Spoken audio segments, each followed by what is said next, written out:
আসসালামু আলাইকুম। সবাইকে আমন্ত্রণ জানাচ্ছি আমাদের নিয়মিত আয়োজন নারী উদ্যোক্তার সাফল্য অনুষ্ঠানে এবং সাথে আছি আমি হাসিনা আনসার নাহার। প্রিয় দর্শক, প্রতি পর্বেই আমাদের স্টুডিওতে একজন নারী উদ্যোক্তা আমন্ত্রিত থাকেন। তো আজকে আমাদের স্টুডিওতে আমন্ত্রিত আছেন রাশমি ইসলাম। পুরো অনুষ্ঠান জুড়েই রাশমি ইসলাম আমাদের সাথে থাকবেন। তার জানা অজানা সকল তথ্য আমরা জানবো। এবং তিনি কিভাবে একজন সফল নারী উদ্যোক্তা হয়ে উঠলেন সেই গল্পটাও কিন্তু আমরা তার কাছ থেকে শুনবো। তো আর দেরি কেন, চলুন দর্শক আমরা চলে যাই রাশমি ইসলামের কাছে। কেমন আছেন আপনি? আসসালামু আলাইকুম। আমি ভালো আছি। আপনি কেমন আছেন? আমি খুবই ভালো আছি, কারণ রাশমি ইসলাম আমাদের সাথে আছে, তাই না অসংখ্য ধন্যবাদ। দর্শক? আপনারাও তো খুব ভালো আছেন নিশ্চয়ই। আপনাকেও ধন্যবাদ।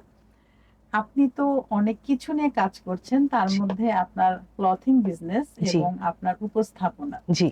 তো আমি চাচ্ছি দর্শকের কাছে আপনি আপনার পরিচয়টা বলুন। আসসালামু আলাইকুম। আমি রাশমি ইসলাম। আমার পেজের নাম ফাতিহা ক্রিয়েশন, যেটা একটা ক্লথিং পেজ। এখানে রয়েছে দেশীয় পণ্যের সমাহার, দেশীয় কাপড়ের সমাহার, বাটিক শাড়ি, ব্লকের three piece, Jamdani three piece এবং ব্লকের বেডশিট। দেশীয় পণ্য নিয়ে আমি কাজ করতে সবসময় পছন্দ করি। আমার এই পেজের যাত্রা 2021-এ। যাত্রার এরপর শুরুটা কিভাবে? যাত্রার শুরুটা হচ্ছে হঠাৎ করে আমার হাজব্যান্ড আমাকে যখন একটা ভালো অ্যান্ড্রয়েড ফোন গিফট করে, তখন আমার হাজব্যান্ড এবং আমার শাশুড়ি, আমার পরিবারের সবাই, আমার ননদ সবাই বললো যে তুমি একটা অনলাইন পেজের কাজ শুরু করো, একটা উদ্যোগের কাজ শুরু করো। এভাবেই আমার যাত্রাটা শুরু। আচ্ছা, আচ্ছা। চমৎকার। মানে আপনার হচ্ছে ফোন দেওয়ার পরেই আপনার যাত্রাটা শুরু হ্যাঁ, হলো। কারণ আপনার ফ্যামিলিও আপনাকে পুশ করেছে, হ্যাঁ, কিছু একটা করো। হ্যাঁ, তো এই যে সাপোর্টটা আপনি পেলেন, এটা কিন্তু অনেক বড় একটা হ্যাঁ, বিষয়। হ্যাঁ, এই অবশ্যই। সাপোর্টটা নেয়ার জন্যে অনেক সময় আমরা অনেক উদ্যোক্তার মুখ থেকেই শুনি যে অনেকগুলো চ্যালেঞ্জ তাকে ফেস করতে হয়। শেষ হ্যাঁ, অবধি কি হয়? হয়তো তার ধৈর্য থাকে, হুম, অনেক সময় ধৈর্য হ্যাঁ, হারাবে, হ্যাঁ, সে বিজনেসটা আর করতে হ্যাঁ, চায় না। তো সেক্ষেত্রে আপনি লাকি আমি বলবো। হ্যাঁ, অবশ্যই। হুম। তো উদ্যোক্তা হওয়ার পাশাপাশি আগে আপনি উপস্থাপনাও করেছেন। তো এই হ্যাঁ। ২ অভিজ্ঞতা আপনাকে কিভাবে শক্তি দেয়? আমার আগে উপস্থাপনা যে সময়টা, যেটা আমি আমার স্কুল কলেজ লাইফে করেছি, তো সেখানে ওই উপস্থাপনার ক্ষেত্রটা আমার এই উদ্যোক্তার বা আমার পেজের ক্ষেত্রে সবথেকে বেশি কমিউনিকেশনের হুম, ক্ষেত্রে কাজে দেয়। আমার ক্রেতাদের সঙ্গে সঙ্গে সংযোগ স্থাপন করে খুব ভালোভাবে। হুম। কারণ আমি ক্রেতাদের কাছে উপস্থাপন করতে পারি আমার পণ্য সম্পর্কে। যেমন অনেক মাস আগে কেউ একজন জানতে চেয়েছিলেন যে বাটিক শাড়ি সম্পর্কে, এবং সেটা বিদেশ থেকে। তো বাটিক মানে শাড়ি আপনার সম্পর্কে, আত্মবিশ্বাসের জায়গাটা বেড়েছে হ্যাঁ, এই তো উপস্থাপনার বাটিক কারণে। শাড়ি সম্পর্কে আমি যখন জানাই, তখন আমার উপস্থাপনার ধরন যখন তিনি শোনেন, তখন তিনি বাংলাদেশের তৈরি এই বাটিক শাড়ির প্রতি আগ্রহী হয়ে ওঠেন। হুম, বাহ! মানে উপস্থাপনা এমন একটা বিষয়, আপনি উপস্থাপক না হন, আপনি সঞ্চালিকা না হন কোনো প্রোগ্রামের জি, বা কোনো কিছুর, কিন্তু নিজের ব্যক্তিগত জীবনে অনেক কাজে লাগে। সব অবশ্যই, বিষয়ে লাগে। কারণ অবশ্যই। শুদ্ধ উচ্চারণ এবং নির্ভুল বচনভঙ্গি, এটা আসলে আপনার প্রোডাক্টকে আরো সুন্দর করে উপস্থাপন করতে হ্যাঁ, পারে। সেক্ষেত্রে অবশ্যই। ক্রেতারা কিন্তু আকৃষ্ট হয়। হ্যাঁ, সো অবশ্যই। আমরা যারা আমরা যারা উদ্যোক্তা আছি, আমরা যেকোনো পণ্য নিয়ে কাজ করছি, আমাদের উচিত এই মানে উপস্থাপনা, বিভিন্ন কোর্স আছে, সেখানে কিন্তু চাইলেই ভর্তি হতে পারেন আপনারা। কারণ এখন অনলাইনে অনেকগুলো কোর্স হচ্ছে। এছাড়াও যারা সংবাদ পড়ছে অ্যা বা নিউজ পেপার আছে, সেখানেও কিন্তু আমরা যদি প্রতিদিন সেগুলো দেখি বা পড়ি, সেখান থেকেও কিন্তু আমরা অনেক শুদ্ধ উচ্চারণগুলো পেয়ে যেতে হ্যাঁ, পারি। যদি কেউ বাইরে যেয়ে করতে না চান, আর হ্যাঁ, এখন তো অনেকগুলো উইংস আছে, হ্যাঁ, অনেকগুলো ব্যাপার আছে, ডিজিটালি অনেকে ট্রেন্ড হচ্ছে, হ্যাঁ, সো একদমই ইজি। এখন আর নারীরা কিন্তু এগিয়ে যাচ্ছে, এগুলো নিচ্ছে, হ্যাঁ, তার প্রোডাক্টের জন্যই নিচ্ছে। হ্যাঁ, হ্যাঁ, তো এই যে সোশ্যাল মিডিয়া আর এই যে হচ্ছে আপনার মানে ডিজিটালি যে ট্রেন্ড, এই বিষয়টা জি। নিয়ে একটু বলুন। আসলে একজন নারী উদ্যোক্তাকে কি ডিজিটালি ট্রেন্ড হতে হবে? কতটা জরুরি? আসলে এটা জরুরি, কাজের ক্ষেত্রে জরুরি, প্রতিটি কাজের ক্ষেত্রে আপনার, কারণ আপনার কাজটা হচ্ছে সৎ, আপনি সৎভাবে ইনকাম করছেন, সৎভাবে আয় করছেন। তো এখানে হচ্ছে আপনার এই ট্রেন্ডটা বজায় রাখতে হবে, কারণ হচ্ছে আপনাকে আপনার ক্রেতার কাছে পৌঁছাতে হবে। আর এখন যেহেতু সোশ্যাল মিডিয়া ভিত্তিক সবকিছু, ক্রেতারা কিন্তু সহজ পদ্ধতিতে সোশ্যাল মিডিয়াতে সবকিছু Right. খুঁজছে। তো তখন সে দেখবে যে কোন প্রোডাক্টের উপস্থাপনা সবচেয়ে সুন্দর, কোনটা রিভিউ সবচাইতে ভালো, তারপর কোনটা জনপ্রিয় বেশি, এর পেছনে দেখবে যে ফিডব্যাকটা কেমন আসে। তো সবকিছু মিলিয়ে যখন সে সেই পণ্যের মধ্যে সৌন্দর্য খুঁজে পাবে, তখনই সে আপনার উদ্যোগের প্রতি বা আপনার পেজের প্রতি আগ্রহী হয়ে উঠবে। অবশ্যই। তো পণ্যের মান, পণ্যের হচ্ছে উপস্থাপনা জি এবং পণ্যের হচ্ছে ট্রেন্ড মানে ডিজাইন, জি। তো এই চারটি বিষয় আপনি কিভাবে ভারসাম্য আসলে রাখেন আপনার পণ্যের? আসলে যেটা সবচেয়ে বড় সত্যি কথা, আমি প্রথমে তো আমার উদ্যোগ শুরু করার সময় এগুলো কিছুই বুঝতাম না। তো এক্ষেত্রে আমাকে সবচেয়ে বেশি সহযোগিতা করেছে আরেকজন নামকরা উদ্যোক্তা, হাসিনা আক্তার শেলি আপু। আমি তার কাছে কৃতজ্ঞ এই অনুষ্ঠানের মাধ্যমে বলছি। শেলি আপু যদি আমার অনুষ্ঠান দেখে থাকে, তার দেশজ পেজ, তার পণ্য এবং শেলি কালেকশন, তো তিনি আমাকে এই পদ্ধতিগুলো শিখিয়েছেন যে কিভাবে প্রোডাক্টের ক্ষেত্রে মান, তারপরে সঠিক উপস্থাপন, তারপর ভালো প্রোডাক্টের মানে কোত্থেকে আমি ভালো প্রোডাক্টটা পাবো, কিভাবে আমি প্রোডাক্টের মান বুঝতে পারবো, সেগুলো তিনি আমাকে শিখিয়েছেন, বুঝিয়েছেন এবং সাহায্য করেছেন এক্ষেত্রে। বাহ। শেলি আপু যদি আমাদেরকে দেখে থাকেন বা এই অনুষ্ঠানটা যদি আপনার পর্যন্ত পৌঁছায়, আপনাকে কিন্তু উনি খুবই মানে এবং আইডল মনে করে। তার পথ চলায় আপনি তাকে অনেক হেল্প করেছেন। একজন কি বলবো, একজন হচ্ছে আহ, উদ্যোক্তা হয়ে আপনি আরেকজন উদ্যোক্তার হ্যাঁ পাশে দাঁড়িয়েছেন, এটা কিন্তু অনেক বড় হ্যাঁ, একটা ব্যাপার। এবং সে সহজে একজন কেউ নিঃস্বার্থ উদ্যোক্তা, আমি এই বলবো। সিক্রেট গুলো কিন্তু কেউ শেয়ার করতে চায় না, ভাবে যে আমার ব্যবসা বাড়ুক, আমি কেন ওর না না, ব্যবসাটা অবশ্যই মানে আপনি যার দ্বারা উপকৃত হবেন বা যে আপনার উপকার করুক বা আপনি কারো করছেন, আপনি হয়তো বলছেন না, কিন্তু আপনি যার দ্বারা উপকৃত হচ্ছেন, আমার মনে হয় সেই কৃতজ্ঞতা বোধ সবসময় প্রকাশ করা এবং উচিত। উনি কিন্তু আপনার অভিভাবক হিসেবে আছে। হ্যাঁ এবং অবশ্যই। আপনারই শুধু না, আমার কেন জানি মনে হচ্ছে শেলি আপা আরো অনেকেরই অভিভাবক হ্যাঁ হ্যাঁ হিসেবে অবশ্যই। আছেন, মানে হ্যাঁ মানুষটা অবশ্যই, এরকম নিশ্চয়ই। তিনি নিঃস্বার্থভাবে কাজ একদিন করেন। আমরা শেলি আপুকেও চাচ্ছি আমাদের অনুষ্ঠানে, শেলি আপু যদি শুনে থাকেন অবশ্যই আমাদের সাথে যোগাযোগ করবেন, আমরা শেলি আপুকে চাই। তো আপনার আপনার ব্র্যান্ডের বিশেষত্ব কি, মানে কি কারণে আপনার পণ্যটাই গ্রাহক নেবে? আমার পেজের বিশেষত্ব হচ্ছে যে আমি প্রথমত দেশীয় পণ্য নিয়ে কাজ করা শুরু করি। তো এক্ষেত্রে হচ্ছে আমি বাটিক পণ্যকে একটু বেশি প্রাধান্য দিয়েছি। আর বাটিক পণ্যটাকে একটু ভ্যারাইটি ভাবে আমি তুলে ধরেছি আমার পেজে। তো সেক্ষেত্রে হচ্ছে দেখা যায় যে আমার পরিচিত জন যারা আমার পেজ দেখেন, বন্ধুজন বা অন্যান্য যারা, তারা যখন দেখে যে একাধিক একজন অন্যান্য জিনিসের পাশে, অন্যান্য পণ্যের পাশেও বাটিক নিয়ে কাজ করছে, তখন একটু আলাদাভাবে আগ্রহী হয়ে ওঠেন। আসলে বাটিকের জিনিসগুলা মানে পণ্যগুলো কিন্তু খুব ভালো লাগে না? হ্যাঁ অন্যরকম একটা এক্সেপশনালি মনে হয়, কারণ গতানুগতিক তো কত ড্রেস, কত কাপড়, হ্যাঁ, কত ডিজাইন, বাট বাটিক কিন্তু ঐতিহ্য বহন করে। আমি যেটা বলবো। বাটিকের ক্ষেত্রে আপনি যেটা পারবেন যে বাটিককে আপনি অনেক ফিউশনে ফেলতে পারবেন, ফ্যাশনের অনেক ধাঁচে আপনি আনতে পারবেন, যেটা অন্য কোনো কাপড়ের ক্ষেত্রে হয়তো হয় না। যেমন আমরা জামদানিকে দিয়ে চাইলে অনেক কিছু তৈরি করতে চাইলেও পারি না, যেটা বাটিক দিয়ে আমরা সহজে পারি। সেটাই, মানে কাপড়টা সফট ও পরেও হ্যাঁ আরাম, মানে আরামদায়ক কাপড়। হ্যাঁ।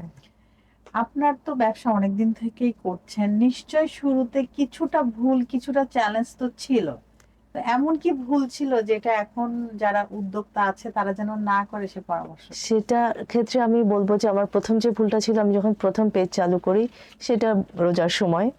তো সে সময় আমার হুট করে মানে ইনবক্সে অর্ডার আসতে শুরু করে, আর আমি বোকার মতো সেই অর্ডারগুলো নিতে শুরু করি, কিন্তু তখন আমি জানতাম না যে এখানে অধিকাংশ ফেক।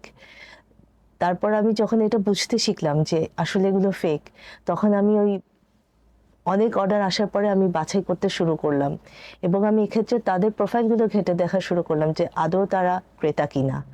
এই বিষয়টা আসলে উদ্যোক্তাদের সচেতন থাকা উচিত। এবং আপনি কি অগ্রিম বিকাশ নিয়েছিলেন? অগ্রিম না, আমি অগ্রিম কোনো পেমেন্ট নেইনি, কিন্তু এমনও অনেক আমার কাছে অর্ডার করেছে যে তারা আমাকে ফোর্স করেছে যে আপনি আজই এতটা টাঙ্গাইল শাড়ি দেন। তো আমি হচ্ছে এরকম টাঙ্গাইল শাড়ির ব্যবস্থা করেছিলাম। তো যখন আর কি মানে আমি তাকে পাঠাতে যাব, হুট করে আমার একটা ছোট খটকা হয় যে এতগুলো শাড়ির পেমেন্ট আমি একটাও নিচ্ছি না, পাঠাচ্ছি। তখন আমি কেন যেন আবার একটু প্রোফাইলে ঢুকে ঘেটে দেখলাম যে তিনি তো নিশ্চয়ই আরও অনেকের প্রোডাক্ট নিয়েছেন বলছেন, তাহলে তিনি নিশ্চয়ই নিজের পেজেও রিভিউ দিয়েছেন। তো আমি যখন সেখানে আশানুরূপ কোনো রিভিউ পাইনি, তখন আমি সেই পাঠানো থেকে বিরত থাকি এবং পরে জানতে পারি যে অনেকের সঙ্গে এই ধরনের ঘটনা ঘটেছে। প্রতারণা করেছে। জি কিছু প্রতারক তো থাকবেই, ওটা আমাদেরকে জি বুঝে চলতে হবে। জি ওই জন্য একটু ডিজিটালি ট্রেন্ড হতে হবে। হ্যাঁ হ্যাঁ, এবং একটু পড়ালেখা করে আসতে হ্যাঁ হবে। হ্যাঁ যেই বিষয়ে অবশ্যই থাকেন না কেন, একটু জেনে বুঝে আসতে হবে হ্যাঁ হ্যাঁ এবং তীক্ষ্ণ বুদ্ধি সম্পন্ন থাকতে হবে। তো আপনি তো ফ্যাশনে আছেন, তো এই ফ্যাশনে যদি কেউ আসতে চান, সেক্ষেত্রে আপনার আরো কি পরামর্শ আছে নতুনদের জন্য? আমি বলবো যে তৈরি পোশাক নিয়ে যদি কেউ কাজ করতে চায় হুম, বা উদ্যোক্তা হতে চায়, হুম, তাহলে তাকে প্রথমত দেখতে হবে যে বাকি পেজ বা বাকি ফ্যাশন ডিজাইনাররা ঠিক কি নিয়ে কাজ করছে। হুম, তাকে চেষ্টা করতে হবে সেটা থেকে একটু ব্যতিক্রম কিছু নিয়ে হুম, আসতে, আচ্ছা, যেটা তার পরিচিতিটা বাড়াবে। হুম, একদম। এবং আপনার যে ডিজাইন করা কাপড় যেগুলো করছেন, এগুলোর অনুপ্রেরণা আসলে আপনার কোথা থেকে পান? কে আহ, দেয়, বা কোনো কেউ আছে যে আপনাকে পরামর্শ দিচ্ছে? আসলে একজন পরামর্শক কিন্তু হ্যাঁ, দরকার একজন উদ্যোক্তা এক্ষেত্রে লাইফে, যেমন শেরি আমার আপা তো আছে। হ্যাঁ আমি তার হ্যাঁ, কথা আবারও বলবো, কারণ আচ্ছা, তিনি উনি। আমাকে শিখিয়েছেন যে কিভাবে পোশাককে তুলে ধরতে হয়, যেটা সত্যি কথা। হুম, তিনি শিখিয়েছেন যে কোন ধরনের কাপড়ের চাহিদাটা ক্রেতারা গ্রহণ করবে। ঠিক ওইভাবেই আমি আসলে কাজ করেছি। যতটুকু করেছি অতটুকুতে আমি ভালো রেসপন্স পেয়েছি। যেমন আমার একটা অভিজ্ঞতার কথা শেয়ার করি যে একটা ঈদে আমার বেশ কিছু জামদানি থ্রি পিস সেল হয়। তো তখন হচ্ছে সেই ক্রেতা আমাকে বলেছিলেন যে এই জামদানি থ্রি পিসে একটু ভ্যারাইটি কি আছে?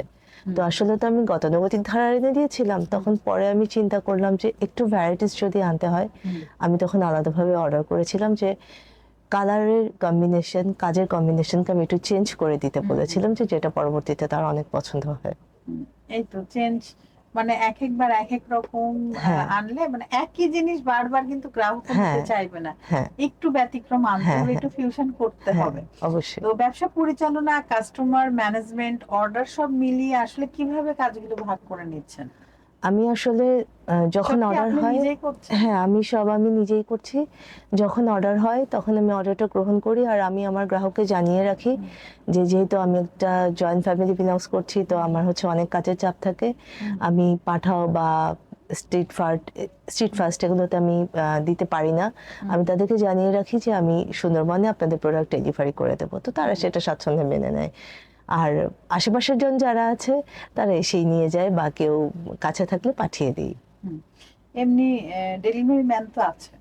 না, আমি এ পর্যন্ত কোনো ডেলিভারি ম্যান যুক্ত করিনি। কারণ কি, মানে এই যে অনেক অভিযোগ আমরা শুনি যে ডেলিভারি ম্যান নিচ্ছে না, টাইমলি যাচ্ছে না, বা প্রোডাক্ট নষ্ট করে ফেলছে। এক্ষেত্রে আমি যেটা করি এরকম সেটা অভিজ্ঞতা হচ্ছে, কি আছে না আপনার? আমার এ পর্যন্ত এরকম হয়নি। তবে হচ্ছে আমি যখন নিজে প্রোডাক্ট পাঠিয়েছি, তখন হয়তো আমি যেহেতু সুন্দরবনের মাধ্যমে পাঠাই, কখনো যদি একটু দেরি হয় শুধু জানিয়েছে যে কিছুটা দেরি হয়েছে, এই। আচ্ছা, এটা তো আপনার, ওরা কি আর্জেন্ট যারা বলেন, সেক্ষেত্রে কি করেন? কখনো কি সুন্দরবনে পাঠান? আর্জেন্ট যারা বলে তখন আমার সুন্দরবনে একজন পরিচিত লোক আছেন, তাকে আমি বলে দিই যে আমার এই প্রোডাক্টটা আর্জেন্ট, আমি এই সময় ডেলিভারি দিব, আপনাদের ফার্স্ট গাড়িতে এটা পাঠিয়ে দেবেন, তখন তারা সেটা করে আন্তরিকভাবে। তো স্টেজে কথা বলা আর আপনার এই জি, বিজনেসের ক্ষেত্রে, তো এই ব্যবসা, এই দুটির মধ্যে আসলে কোনটাতে আপনি বেশি আত্মবিশ্বাস পান? আমি আত্মবিশ্বাস বেশি পাই স্টেজে কথা বলতে, যেটা সত্যি কথা। কারণ হচ্ছে যে উপস্থাপনাটা আমার প্রচণ্ড ভালো লাগে, আবৃত্তি করতে ভালো লাগে। আর হচ্ছে কাজের ক্ষেত্র মানে যেটা আমার পেজ, সেক্ষেত্রে আমি কাজ করি, কিন্তু অনেক সময় হয় কি যে চারপাশ থেকে যখন মানে কেউ হয়তো পেজ সম্পর্কে জানলো, চিনলো, একটু বললো যে আপনার তো প্রচুর ভিউয়ার্স নেই, তাহলে আপনার পেজের মানটা হয়তো খারাপ। তখন হয়তো একটু মন খারাপ হয়, ওই অতটুকুই। কিন্তু আমি ভাবি যে কাজটা চলুক, চলছে যেভাবে হুম, চলুক, সৃষ্টিকর্তা যখন চাইবেন তখন বেশি এগিয়ে যাবে, হুম, হুম। এটাই। মানে আপনি এত অরিড না যে এখনই অনেক ফলোয়ার হতে হবে, অনেক না, ভিউয়ার্স হতে আমি হবে। এত অরিড না, কারণ কিছুটা হচ্ছে সময়ের হাতে ছেড়ে দিয়েছেন। আমি সময়ের হাতেই সব ছেড়ে দিয়েছি, কারণ আমি জানি যে সৃষ্টিকর্তা হচ্ছে সর্বোত্তম পরিকল্পনাকারী, তার হুম, পরিকল্পনার বাইরে আমি কোথাও যেতে পারবো না। কোন উপস্থাপনা আপনার জীবনে সবচেয়ে বেশি প্রভাব ফেলেছে? এটা হচ্ছে আমি যখন কলেজ লাইফে বিএনসিসি করতাম, বাংলাদেশ ন্যাশনাল ক্যাডেট কোর, তখন আমি এই ঢাকায় আর্মি স্টেডিয়ামে হচ্ছে বিশাল একটা প্রোগ্রাম হয় আমাদের বিএনসিসি, যেখানে গণ্যমান্য ব্যক্তিরা সহ আমাদের মাননীয় প্রধানমন্ত্রী খালেদা জিয়া তিনিও ছিলেন। তো সে সময় আমি আমাদের চট্টগ্রামের হয়ে উপস্থাপনা করেছি, যেটা আমার কাছে আজও স্মরণীয়। বাহ, চমৎকার চমৎকার। কিছু স্মৃতি থাকে দর্শক, সেগুলো আসলে ভোলার না। এই স্মৃতিগুলো যখন মনে পড়ে মনটা আরো ভালো হয়ে যায়, মনে হয় যে আবারও আমরা চলে যাই সেই পুরোনো দিনে, সেই স্মৃতিতে। এরকম কিছু কিছু স্মৃতি প্রত্যেকের জীবনে আছে, থাকবে, এবং মাঝে মাঝে আমরা সেগুলো আবার মনে করব, স্মরণ করব, যেন সামনেও আমরা আরো সুন্দর সুন্দর স্মৃতি রচনা করতে পারি। তারপর এখন আমরা চলে যাব আপনার ফিউচার পরিকল্পনায়। ফিউচার পরিকল্পনা কি আপনার উপস্থাপনা এবং আপনার বিজনেস নিয়ে? ফিউচার পরিকল্পনা বলতে, সামনে আমার ছেলের যেহেতু এসএসসি পরীক্ষা, আমি চাই ওর পরীক্ষাটা সম্পূর্ণভাবে ভালোভাবে শেষ হলে ইনশাল্লাহ আমি আমার পেজটাকে আরেকটু গ্রো করব, কারণ আমি চাইছি এখানে কিছু বাইরের পণ্য আনতে। আগে যেহেতু আমি দেশীয় পণ্যতে আটকে ছিলাম, এখন একটু বাইরের পণ্য আনতে চাই, যেটা গতানুগতিক সহজ ধারায় সবাই আনে। আর আরেকটা যেটা চাই, আমি আমার উপস্থাপনার কাজটা আবার নতুন করে শুরু করতে চাই, কারণ আমার কাছে মনে হয় যে এটা আমার আত্মা, এটা আমার কথা বলবে। আপনার ভালোবাসার জায়গা। হ্যাঁ।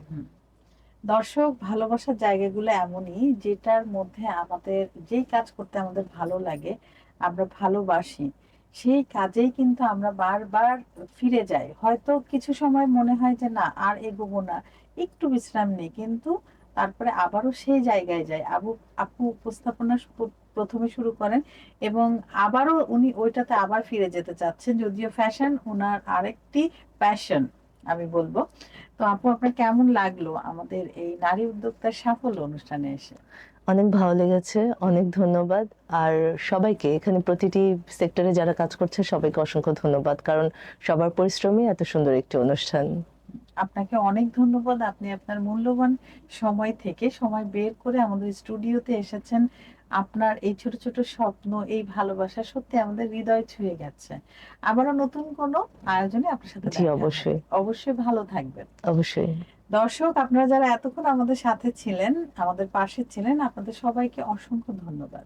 আপনারা চাইলেই কিন্তু আমাদের এই অনুষ্ঠানে আসতে পারেন, সেক্ষেত্রে আমাদেরকে ইনবক্স করতে পারেন, ইমেল নাম্বার দেওয়া আছে, ইমেল করতে পারেন, অথবা আমাদের মোবাইলে কল করতে পারেন, নাম্বারও দেওয়া আছে, অথবা আমার এই পোস্টের কমেন্টে গিয়ে কমেন্ট করতে পারেন।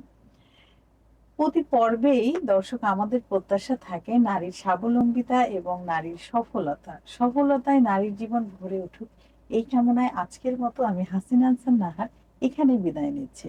তবে বিদায় নিতে নিতে আপার একটি কবিতা আবৃত্তি আমরা শুনবো। বিদায়টা নিয়ে নিয়ে আপা, আপনি প্রস্তুত হন, আমরা কবিতা আবৃত্তির মাধ্যমে আমাদের প্রোগ্রামটা সমাপ্তি ঘোষণা ঠিক করব। আছে। দর্শক, আবারও নতুন কোনো আয়োজনে আপনাদের সবার সাথে দেখা হবে। সে পর্যন্ত আপনারা সবাই ভালো থাকুন, সুস্থ থাকুন, এবং আমাদের সাথে থাকুন। আল্লাহ হাফেজ।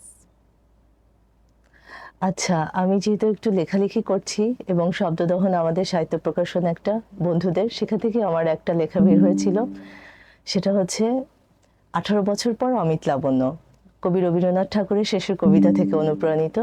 তো আমি সেখান থেকেই লিখেছি, আমি একটু বলছি। অমিত, 18 বছর পর দেখা, তুমি হুট করে ডেকে উঠলে লাবণী। ওহ, আসলে তুমি ভুলে গেছো আমায় যে লাবণ্য বলে ডাকতে, কিন্তু আমি তোমায় ঠিকই ডেকেছি অমিত বলে। তুমি ভুলে যেতেই পারো, সব মানুষ ভোলে, ভোলাটাই স্বাভাবিক, কিন্তু এভাবে ভুলে গেলে এটা ভাবতেই কষ্ট হচ্ছে। কষ্টগুলো থাকুক বন্দি ওই 18 বছরের মায়া জালে, থাকুক বন্দি আমার কাছে, ওগুলো তুমি আর খুঁজতে এসো না অমিত। ঠিক শেষের কবিতার মতো থাকুক আমার কাছে জমা, থাকুক আমার কাছে পড়ে, তোমার খোঁজ নেবার কোনো দরকার নেই। তুমি থেকো শেষের কবিতার শুধুই অমিত হয়ে, আর আমি লাবণ্যই থাকতে চাই, লাবণী হয়ে নয়। ধন্যবাদ। চমৎকার চমৎকার। দর্শক, আবারও বিদায় নিচ্ছি। আল্লাহ হাফেজ, ভালো থাকবেন। ধন্যবাদ, আপনিও ভালো থাকবেন। আসসালামু আলাইকুম। ওয়ালাইকুম